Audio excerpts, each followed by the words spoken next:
Hello दोस्तों, आप सबका हमारे चैनल में स्वागत है। आई होप कि आप सब अच्छे होंगे। आज हम करने वाले हैं मानव नेत्र से संबंधित ऑब्जेक्टिव क्वेश्चन जो कि बोर्ड एग्जाम में 1 से 2 क्वेश्चन देखने को मिल सकते हैं।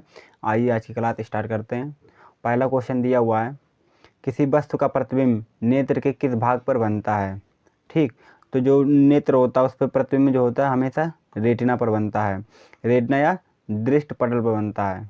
ठीक, कॉर्निया क्या होता है, हम जानते हैं कि हमारा आँख जो होता है गोले के प्रकार होता है, तो गोले का जो है सामने वाला भाग जो होता है वो पारदर्शी होता है और उभरा हुआ होता है।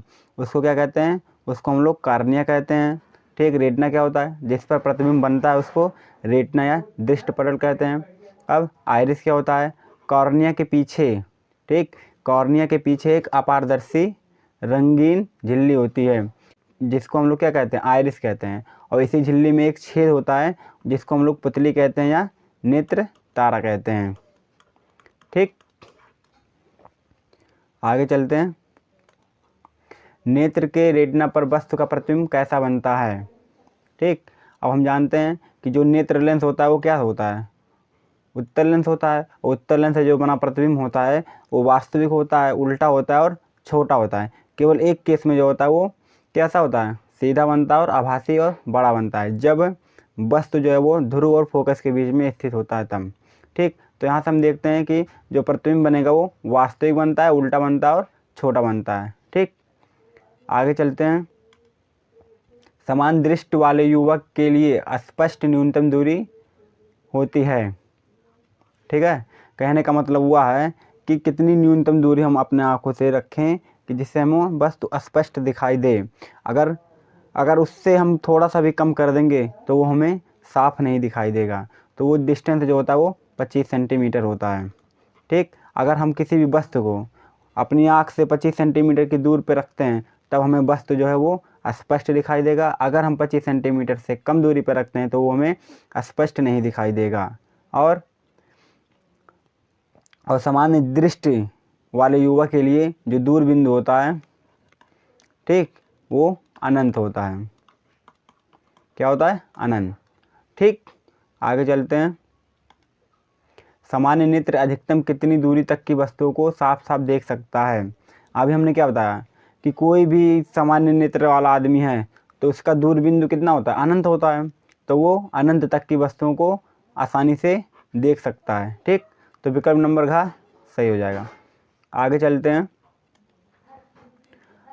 आँख अपने लेंस की फोकस दूरी को बदलकर या निकट की वस्तु को साफ साफ देख सकता है। आँख के इस गुण को क्या कहते हैं, आँख के इस गुण को असमंजन क्षमता कहते हैं।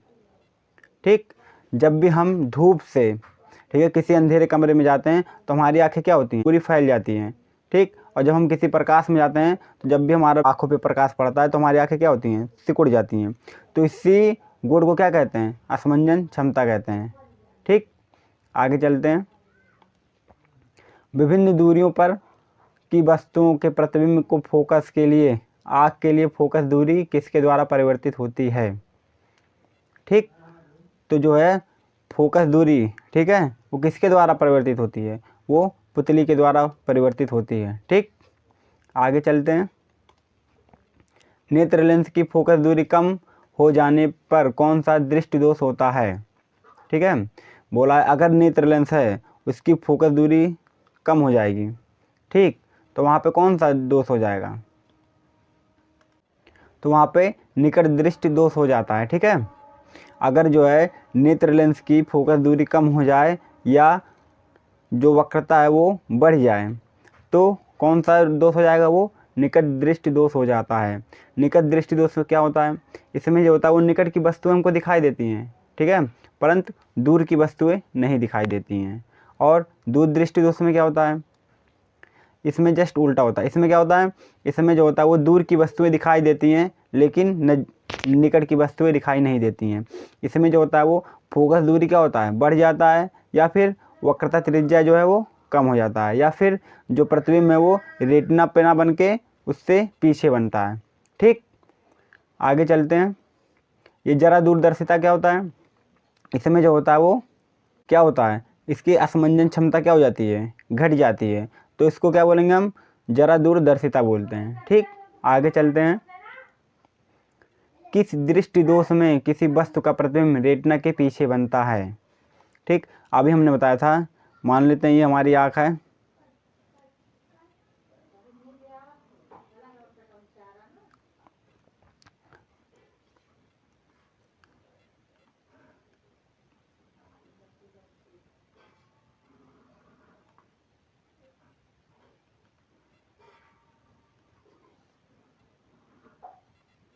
कहने का मतलब ये है कि ये रेटिना है, वस्तु का जो प्रतिबिंब यहाँ बन के ना यहाँ पे ना बन के यहाँ पे बन रहा है, तो इस दोष को क्या बोलेंगे, तो इस दोष को हम लोग बोलते हैं दूरदृष्टि दोष।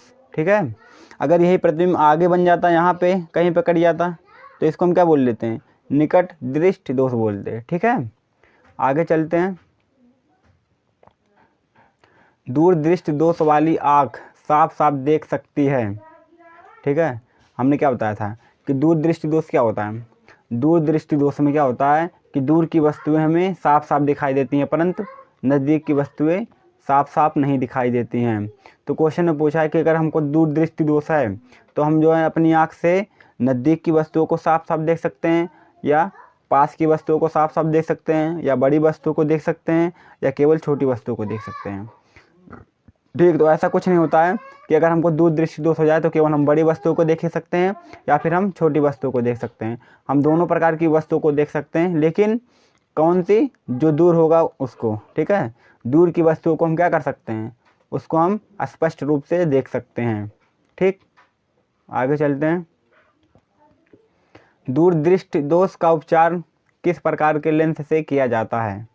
ठीक, तो बोला है कि अगर दूरदृष्टि दोष है, इसका मतलब क्या है, इसका मतलब ये है कि प्रतिबिंब जो है वो कहाँ बन रहा है,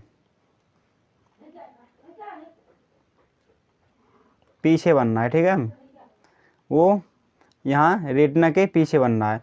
तो हम ऐसा कौन सा लेंस प्रयोग करें कि जो है प्रकाश की किरण क्या आ जाए, यहाँ पे आगे कट करें। तो हम यहाँ पे क्या करेंगे, एक उत्तल लेंस प्रयोग कर लेंगे। ठीक है, तो अब यही प्रकाश की किरण जो जा रही थी यहाँ पे आई, अब यहाँ पे क्या हो जाएगा, झुक जाएगा थोड़ा सा। ठीक है, यहाँ पे आएगा, अब यहाँ से थोड़ा सा फिर झुक जाएगा, यहाँ पे आ जाएगा, यहाँ से जाएगा, फिर यहाँ पे हल्का सा झुक जाएगा। ठीक, फिर यहाँ से क्या हो जाएगा, यहाँ पे आगे कट कर जाएगा। अब उत्तल लेंस को हम लोग क्या बोलते हैं, उत्तल लेंस को हम लोग बोलते हैं अभिसारी लेंस। ठीक, और अभिसारी क्या होता है, वे लेंस जो प्रकाश की किरण को लाके एक बिंदु पे मिला देती हैं उसको अभिसारी प्रकृति का कहते हैं। और अपसारी क्या होता है, अपसारी जो होता है वो आने वाली प्रकाश की किरण को क्या करता है, फैला देता है। तो वो कौन सा लेंस होता है, अपसारी। और अपसारी लेंस कौन सा होता है, वो अवतल लेंस होता है। ठीक, ये भी क्वेश्चन में देखने को मिल सकता है, पूछेगा कि निम्न में से कौन सा अपसारी लेंस है, तो हम बता देंगे कि अवतल लेंस जो है वो अपसारी लेंस है। और अगर हमसे पूछे कि निम्न में से कौन सा अभिसारी लेंस है, तो उत्तल लेंस जो होता है वो अभिसारी प्रकृति का होता है। ठीक है, आगे चलते हैं। प्रिज्म से होकर गुजरने के बाद प्रकाश वर्ण यानी रंगों में विभाजित हो जाता है, तो इस घटना को क्या कहते हैं, इस घटना को रंग, प्रकाश के रंग का वर्ण विक्षेपण कहते हैं। इसमें क्या होता है कि ये प्रिज्म होता है। ठीक, यहाँ से कोई प्रकाश की किरण आती है तो ये क्या होती है, 7 रंगों में विभाजित हो जाती है। ठीक,